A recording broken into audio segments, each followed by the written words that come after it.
Hello दोस्त, virtuous channel में आपका स्वागत। आईबीपीएस पीओ प्री 2020 का सभी तीनों दिनों का एग्जाम और हो चुका है। 3 अक्टूबर को हुआ, फिर 10th को हुआ, आज 11th को हुआ। सभी स्लॉट्स का एग्जाम हो चुका है। Slot two slot, day to day कुछ डिफरेंसेस भी देखने को मिले। कुछ स्लॉट टफ आए, कुछ कंपेरेटिवली ईजी आए। तो उसके लिए फर्स्ट ऑफ ऑल मैं यही कहना चाहूँगा कि जो बच्चे कंपेरेटिवली टफ स्लॉट में आए हैं तो वो पैनिक नहीं हो, क्योंकि नॉर्मलाइजेशन होना है। तो जैसे ही नॉर्मलाइजेशन का फॉर्मूला लगेगा वो उनको उतना बोनस से मार्क्स मिल जाए, तो उसके लिए कतई पैनिक नहीं।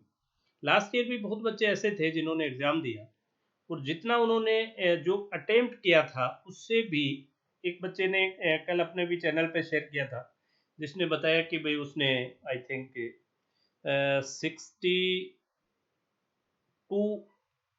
शायद क्वेश्चन अटेम्प्ट किए और उसके जो मार्क्स सिक्योर किए वो 63.5 थे। 62 क्वेश्चन, तो आप मान के चलिए 62 सभी तो एक्यूरेट होने का कोई पर्सन ही पैदा नहीं होता। तो यहाँ सिली मिस्टेक्स भी हुई हैं और उसके बाद भी 1.5 मार्क उसका और ऐड हुआ, राइट।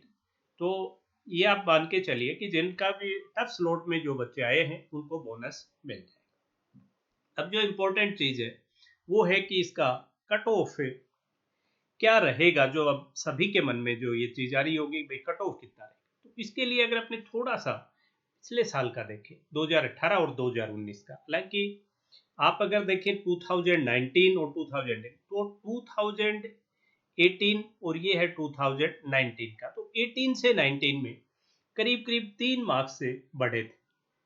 आप पे दूसरे जैसे 56 से अनरिजर्व का देखें 59.75 था। लास्ट ईयर एक जरूर चीज थी कि अनरिजर्व, ओबीसी और ईडब्ल्यूएस, इन तीनों का ही 59.75 था। उससे पिछले साल अगर आप देखेंगे तो ईडब्ल्यूएस उस वक्त थी नहीं, लेकिन इनमें 1.25 मार्क्स से ओबीसी कम था। और इससे पिछले साल का भी आप 16-17 का भी देखते हैं तो 1.5 से 1.5 टू 2 मार्क्स का ओबीसी और जनरल में डिफरेंस रहा था। तो ये बाय द वे हो गया। ये मत मान के चलिए कि इस साल 2020 में भी कोई इक्वल रहेगा, इक्वल नहीं रहता है, इन जनरल गैप रहता है, राइट। लेकिन अब 2020 का अगर आपने देखें तो देखिए पेपर का लेवल, भाई कट ऑफ है जो भी अब रहेगा उसमें 2-3 चीजें सबसे ज्यादा इंपॉर्टेंट होती हैं। फर्स्ट ऑफ ऑल होता है level of paper, difficulty level. तो डिफिकल्टी लेवल अगर मैं देखूं तो लास्ट ईयर से मुझे प्लस नजर आया। भाई इस साल का जो सबसे सिंपल स्लॉट था वो भी लास्ट ईयर के एवरेज स्लॉट से प्लस था, और इस साल के जो मुश्किल थे वो तो भी ऐसे मुश्किल थे, राइट। तो यहाँ डिफिकल्टी लेवल बढ़ा। देन अगर अपना कंपटीशन देखें तो कंपटीशन किन चीजों से अफेक्ट हुआ। 2-3 चीज हुई कंपटीशन में। एक तो नंबर ऑफ वैकेंसीज, तो नंबर ऑफ वैकेंसीज नेगेटिव है, ये श्योर है, ये भी बड़ा फैक्टर है।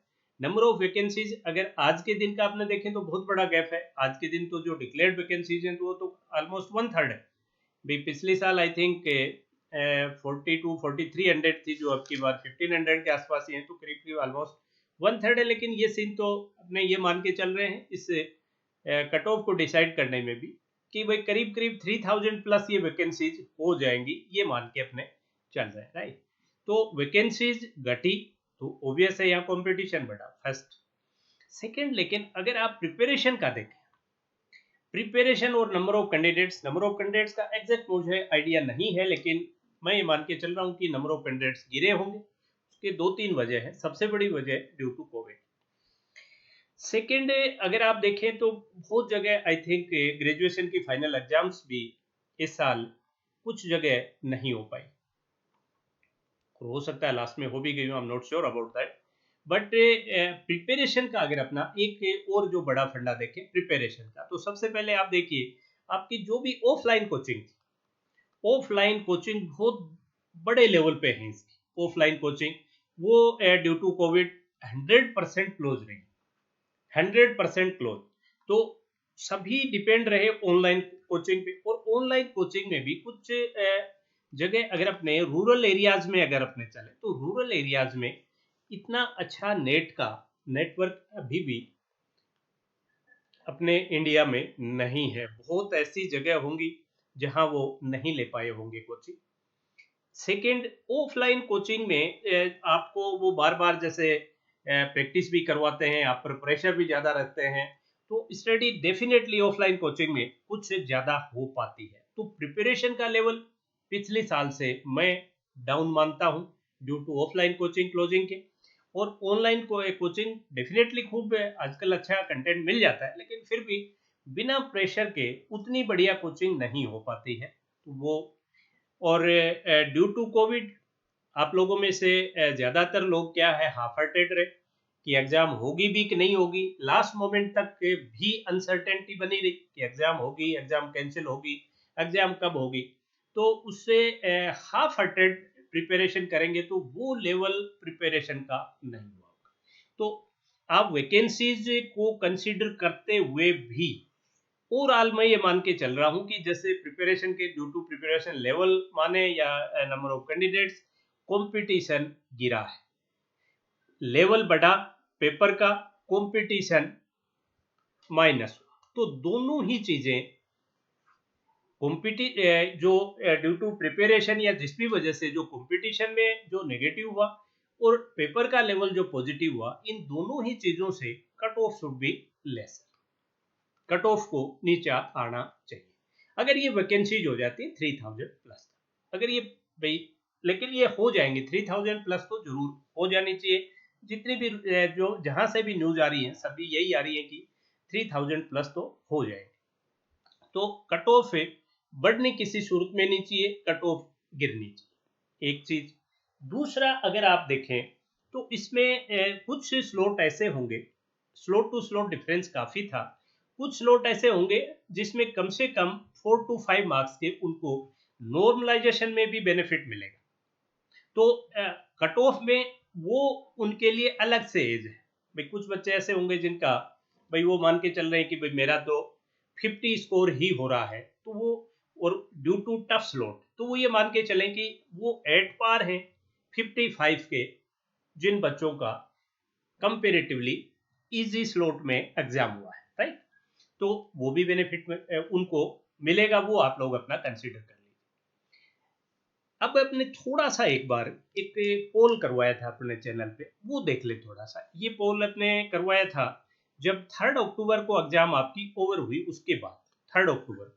इस पोल में टोटल 2400 स्टूडेंट्स ने पार्टिसिपेट किया, और इसमें जो स्लॉट बनाए थे वो था लेस देन 60, 60 to 65, 65 to 70 और 75, 75 और मोर देन 75। तो इसमें जो सीन निकल के आया उसमें लेस देन 60 में 30% थे और मोर देन 60 में 70% थे। मतलब 60 ये और जो मतलब लेस देन 60 और मोर देन 60, तो लेस देन 60 आपके 30% रहे और मोर देन 60 70% रहे। अगर मैं 65 का भी राइडर लूं तो आप देखिए इसमें लेस देन 65, लेस देन 65 है वो 50% है और मोर देन 65 भी 50%। लेकिन एक चीज मैं आपसे शेयर करना चाहूंगा इसमें कि ये जो पोल में पार्टिसिपेट करते हैं बच्चे, फर्स्ट ऑनेस्टली कितना कर पाते हैं, ये आप लोगों को ज्यादा आइडिया होगा कि आप लोग कितना किसमें झूठ बोल लेते हैं। मुझे नहीं लगता कि इतने बच्चों का इतना अच्छा अटेम्प्ट किया होगा, फर्स्ट एक। सेकंड, इसमें एक और देखें अपने तो पोल में वो बच्चे पार्टिसिपेट करते हैं जो सिलेक्शन के बहुत करीब है। मतलब ये जो परसेंटेज जो आप देख रहे हैं ये मोर और लेस उन बच्चों की है जो सेलेक्ट होने के नजदीक है। जिन बच्चों का बहुत मतलब एवरेज पेपर गया है या जिनका पेपर अच्छा नहीं गया है वो पोल में भी पार्टिसिपेट नहीं करते, राइट। अब अगर एक और आपने इन अभी जो 10th और 11th को जो एग्जाम हुआ, 10th एंड 11th अक्टूबर का जो एग्जाम है उसका भी पोल करवाया, उसमें 2200 बच्चों ने उसमें पार्टिसिपेट किया। यहाँ थोड़ा सा स्लॉट अपन ने अलग बनाया, लेकिन यहाँ भी अगर आप देखें तो लेस देन 65, लेस देन 65 और मोर देन 65 को मैं देखूं तो यहाँ 42 से 5 2 और 2 4 1 5 50 और 5 और 1 6 और 1 7 57% लेस देन है। और 43 जो है वो है मोर देन। जो पहले कितना था, पहले था ये 50-50। जो 50-50 था लेस देन 65 है, जो पहले 60% था वो 57 हो गया, और जो 43 था वो 40 हो गया। इसका मतलब जो अटेम्प्ट्स हैं वो थर्ड की बजाय 10th और 11th में कुछ गिरे हैं। मतलब आप इसको अगर देखें, मतलब मैं ये नहीं कह रहा कि कट ऑफ इतनी जाएगी, क्योंकि ये आप पोल जो देख रहे हो, पोल में 2-3 चीजें जो मैंने आपसे शेयर की। फर्स्ट ऑफ ऑल कि पोल में जिन बच्चों ने पार्टिसिपेट किया है वो सभी अच्छे बच्चे होते हैं। जो सिलेक्शन अच्छे इन द सेंस जिनका पेपर अच्छा हुआ होता है, बच्चे सभी अच्छे, बट जिनका पेपर एवरेज से अबव हुआ वो ही पोल में पार्टिसिपेट करते हैं। जिसका पेपर खराब हो गया, देखिए वो कहीं नहीं जाता, न वो पोल की तरफ देखता है न किसी और की तरफ देखता है, राइट।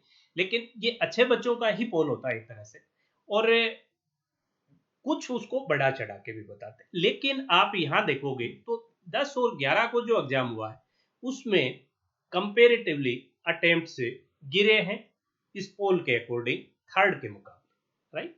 पेपर का लेवल भी आई थिंक थोड़ा सा मुश्किल इसमें रहा है। तो ये रहा पोल का, राइट। अब अगर अपने वापिस यहाँ आए इस कट ऑफ वाले सीन में, तो यहाँ अगर आप देखते हैं कि जैसे जिस बच्चे के 65 अगर कोई बच्चा अटेम्प्ट करता है, 65 अगर कोई बच्चा अटेम्प्ट करता है, तो आप ये मान के चलिए कि एक्यूरेसी उसकी 90% से एवरेज बच्चे की एक्यूरेसी नहीं जाती है। मैं नहीं कहता कि बहुत बच्चे ऐसे होंगे जिनकी 95 प्लस भी होगी, लेकिन 90 से ऊपर एवरेज नहीं जाती है। एवरेज 90 का होने का मतलब उसका स्कोर हो गया करीब करीब 87.5%, क्योंकि जो रॉन्ग होंगे 10% वो 2.5% को और साथ लेके जाएंगे, 12.5 का इम्पैक्ट डालेंगे। तो अगर 65 किसी बच्चे ने अटेम्प्ट एवरेज अगर किए भी हैं, तो वो स्कोर चला जाता है 56.8 के आसपास। उसका स्कोर निकल के आया 56.87 के आसपास उसका स्कोर निकला 65 वाले का। 65 अटेम्प्ट का मतलब 56.8, ये मान के चलिए आप एवरेज जो आप निकालोगे बच्चों का, तो 90% से ज्यादा की एक्यूरेसी एवरेज नहीं निकलती है। पर्टिकुलर किसी बच्चे की बहुत अच्छी निकल सकती है, क्योंकि इसमें देखिए जो इंग्लिश है वो आपके एवरेज को गिराता है। क्वांट में भी सिली मिस्टेक है, रीजनिंग में भी सिली मिस्टेक है, इंग्लिश में सबसे ज्यादा सिली मिस्टेक्स होती है। और अटेम्प्ट्स भी जो आप बहुत बच्चों के देख रहे हो, भाई मैंने 80 प्लस किए, मैंने 85 प्लस किए, वो सब ड्यू टू इंग्लिश। उन्होंने पता चला कि इंग्लिश में 28-30 तक अटेम्प्ट कर दी, राइट। लेकिन सही थोड़ी वे उतनी। भाई आप अगर ऑनेस्टली इसमें देखो, मैं एक टफ स्लोट का नहीं लेता हूं, एक एवरेज स्लोट जो आपका गया है इन तीनों दिनों का, उसमें क्वांट में जिस भी बच्चे ने विद गुड एक्यूरेसी 18 प्लस जो अटेम्प्ट किए हैं वो अच्छा स्कोर है। जो आप लोगों ने भी एग्जाम दिया, आप लोगों ने देखा होगा कि 18 से प्लस विद गुड एक्यूरेसी आसान नहीं था। रीजनिंग में भी कुछ स्लोट्स को छोड़ दो तो बाकी स्लोट में टाइम लग रहा था काफी, और वहां भी अगर ये मान के चलें कि 25 जो स्कोर जो कर रहे थे बच्चे वो अच्छा स्कोर था, और इंग्लिश में करने को तो आप कितना ही कर दो, लेकिन अगर आप 18 से 20 ठीक स्कोर के साथ ठीक उसके एक्यूरेसी के साथ करते हो तो इससे ज्यादा की गुंजाइश नहीं निकलती है। तो अगर ये भी मैं देखूं तो 18-18 36 और 20 56 5 61 के आसपास ही जाके चला, राइट। तो आप ये मान के चलिए कि जो आपका कट ऑफ जो है, भाई आप इस पोल में जो आपको नजर आ रहा है, पोल में वो बच्चे हैं जो सिलेक्शन के नजदीक है, इसलिए इसमें उतना अंदाजा नहीं आएगा। हाँ, इसमें ये जरूर अंदाजा आएगा कि थर्ड को और 10th और 11th को पेपर में डिफरेंस था, राइट। अब और थर्ड का भी जो एक 2 स्लॉट थे थर्ड के वो टफ थे, 2 स्लॉट आशा। अब इसमें जो जिनके पेपर स्लॉट टफ में आए हैं वो ये मान के चलें कि उनके बोनस जुड़ेंगे, हो सकता है 4-4 5-5 नंबर भी जुड़ जाए।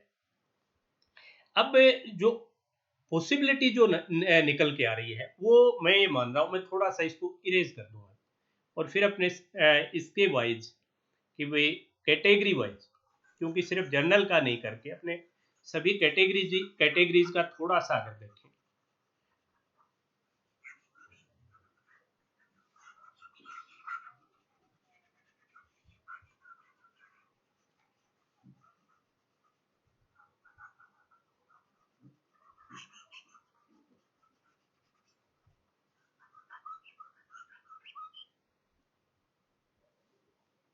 तो इसमें अपने ये मान के चलें फिर कि अनरिजर्व का अगर मैं देखूं तो ये करीब करीब है, आप ये मान के चलिए कि 54 टू 60 तक जा सकती है कट ऑफ। देन अगर ओबीसी का मैं देखूं तो हो सकता है यहाँ बहुत गुंजाइश नहीं हो, लेकिन आप कम से कम एक नंबर की अपने गुंजाइश यहाँ ले सकते हैं और वही एक नंबर की गुंजाइश अपने यहाँ ले सकते हैं, राइट। लेकिन आप अगर एससी का देखें तो आप दोनों में ही कम से कम 5 से 6 मार्क्स की यहाँ गुंजाइश निकलती है। तो ये आपका 47 से लेके और 54 तक जा सकता है, या 53 तक, 52 तक मान लो। आई थिंक इतना ज्यादा तो ये क्या जाएगा। एसटी का अगर आप देखें तो 6-7 नंबर और है, तो ये 41 से 46 47 तक जा सकता है। अब ये जो कैटेगरी है आपके HI OC VI ID, ये वाली जो कैटेगरीज हैं इनमें, लेकिन मैं फिर एक चीज आपको रिपीट करना चाहूंगा, ये मैं जो एवरेज जो स्लॉट है उनको लेके, एवरेज स्लॉट को लेके है, तो जिनका टफ है और उनका अगर अगर स्कोर थोड़ा कम भी आ रहा है तो वो उसमें उतना एडिशन करें, राइट। HI OC देखिए, ऑर्थोपेडिक से चैलेंज जो बच्चे हैं और जो विजुअली इम्पेयर्ड है उनमें बहुत ज्यादा डिफरेंस नहीं रहता है, ये करीब करीब एसटी वाली रेंज में ही रहते हैं, राइट। ये एसटी के आसपास की रेंज में है। और जो दूसरे हियरिंग इम्पेयर्ड और जो ये आपके इंटेलिजेंस से डिसेबल जो बच्चे होते हैं, इनका तो अब नॉर्मली ये तो आप जस्ट ये मान लीजिए कि जो भी कट ऑफ क्लियर कर लेगा वही सेलेक्ट हो जाता है। ये इनमें जस्ट आप देखिए इन्होंने कट ऑफ क्लियर किया होगा। और ये जो है ये आपका ऑर्थोपेडिक से चैलेंज्ड और ये जो विजुअली इम्पेयर्ड जो बच्चे हैं, इनका जो है ये करीब करीब एसटी के आसपास रहता है, एसटी से ऊपर नहीं जाता, कुछ थोड़ा सा स्लाइटली एसटी से डाउन, राइट। लेकिन एक चीज मैं फिर भी कहना चाहूंगा, देखिए कि जिन बच्चों का अगर इससे भी थोड़ा सा कमजोर भी पेपर हुआ है, देखिए कोई पता नहीं लगता, प्रेडिक्शन बड़ा टफ होता है, और पता चला कि आपका 50 मार्क्स ही आपके बन रहे हैं लेकिन आपका स्लो टफ था, आपको 5 मार्क्स और मिलके आप भी 55 की तरफ चले गए, राइट।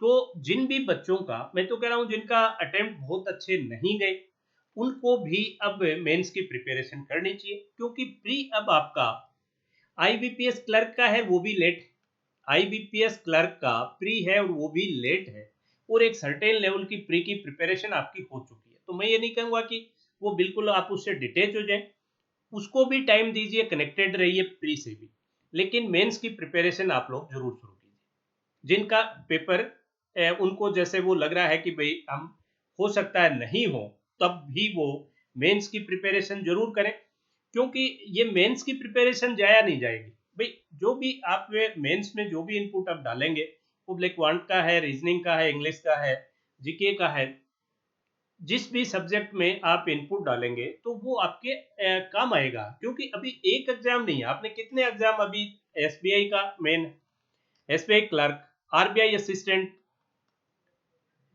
दो, देन दो आरआरबी के, दो और दो चार, और एक आईबीपीएस का, 5 है। तो पता नहीं कौन से में सेलेक्ट हो जाओ, हो सकता है 2 में सेलेक्ट हो जाओ, हो सकता है 3 में सेलेक्ट हो जाओ, और प्री है वो थोड़ा दूर है आईबीपीएस क्लर्क, और प्री की सर्टेन प्रिपरेशन आपकी हो भी चुकी है, और इवन आप आईबीपीएस पीओ प्री के भी आप ठीक ठाक अटेम्प्ट कर गए तो क्लर्क प्री का तो आपके काफी ठीक होगी।